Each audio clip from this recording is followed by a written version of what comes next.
அடுத்து மேம் பர்சனலாக ஒரு கொஸ்டின் எனக்கு ஒரு சக பெண் அப்படிங்கிற அடிப்படையில் இந்த கேள்வியை கேட்குறேன். உங்களோட அழுத்தம் திருத்தமான பேச்சுக்கு நான் மிகப்பெரிய ரசிகை. அதே மாதிரி உங்களோட ட்ரெஸ்ஸிங் சென்ஸ்க்கும் அதே மாதிரி ஒரு ஃபேன் தான். உங்களோட ஐடென்டிட்டியில் ரொம்ப முக்கியமான ஒரு விஷயமும் கூட. எப்போவுமே வந்து சாரீஸ்க்கு மேட்சிங்காக டிசைனர் ப்ளவுஸ் வேர் பண்ணுறது, ஜுவல்ஸ் வேர் பண்ணுறது அப்படின்னு அதில் நீங்கள் எப்போவுமே காம்ப்ரமைஸ் பண்ணதே கிடையாது. சோஷியல் மீடியாவில் இருக்கக்கூடிய இந்த செல்ஃப் பிராண்டிங் பண்ணக்கூடிய இன்ஃப்ளூயன்சஸ்க்கு ஈடாக நீங்கள் வந்து டஃப் கொடுக்குறீங்க. அது எப்படி? இது சின்ன வயதிலிருந்தே இதுக்கு ஒரு ஒரு பின்புலம் இருக்குன்னே சொல்லலாம். நான் வந்து கொஞ்சம் நிறம் கருப்பு, உங்களுக்கு எல்லாத்துக்குமே தெரியும். ஆளுக்குள்ளமாவும் இருப்பேன். ஆக பள்ளியில வந்து பாத்தீங்கன்னா நாடகங்களுக்கு தேர்வு செய்ய போதோ, பேச்சு போட்டிக்கு தேர்வு செய்யப்படும் போதோ, டான்ஸுக்கு தேர்வு செய்யப்படும் போதோ நாங்களெல்லாம் புறக்கணிக்கப்பட்ட மாணவிகளாகவே இருப்போம். ஏன்னா நல்ல சிகப்பா அழகா இருக்கிற மாணவிகள் தான் தேர்ந்தெடுக்கப்படுவார்கள். அது சின்ன வயதுல எனக்கு நிறைய ரணமாவே உண்டு. ஏன்னா நான் சின்ன வயதுலேயே எனக்கு வந்து ஒரு திறமைசாலின்னு வச்சுக்கோங்களேன். எனக்கு வந்து நல்லா ஒரு பேச வரும், நடனம் ஆட வரும். இப்படியெல்லாம் எனக்குள்ள ஒரு திறமை இருக்கும்போது அதற்கான வாய்ப்புகள் என்னோட நிறத்தினாலும் என்னோட உருவத்தினாலும் பறிக்கப்பட்டதுன்னே நான் பல நேரங்கள் நான் நினைப்பது உண்டு.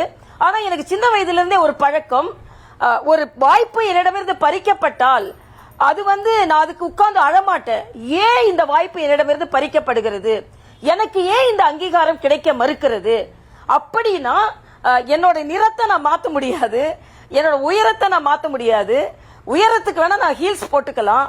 ஆக நிறத்தை மாத்த முடியாதுன்ற போது என்ன நான் உடையிலும் நடையிலும் ஆள் பாதி ஆடை பாதின்னு சொல்வாங்கல்ல, சோ அதுல என்னை நான் வந்து மாற்றிக்கொண்டால் என்னோட அந்த அதாவது நிறம் கம்மியோ அழகு இல்லைன்னோ அப்படின்ற ஒரு பார்வை குறைஞ்சு போகுன்றதுக்காக என்னை நான் சின்ன வயதிலிருந்தே அது ஒரு மாற்றத்தை நான் ஏற்படுத்தி கொண்டேன். மருத்துவக் கல்லூரிகளில் எனது உடை மிக மிக பிரபலம். இன்னைக்கு தமிழ் தான் எனக்கு மருத்துவக் கல்லூரியில சொல்லுவாங்க, தமிழ் இன்னைக்கு என்ன உடை உடுத்திருக்கிறாங்க, அப்ப மேட்சா பேங்கிள்ஸ் போட்டுக்குவேன், மேட்சா கிளிப் போட்டுக்குவேன்.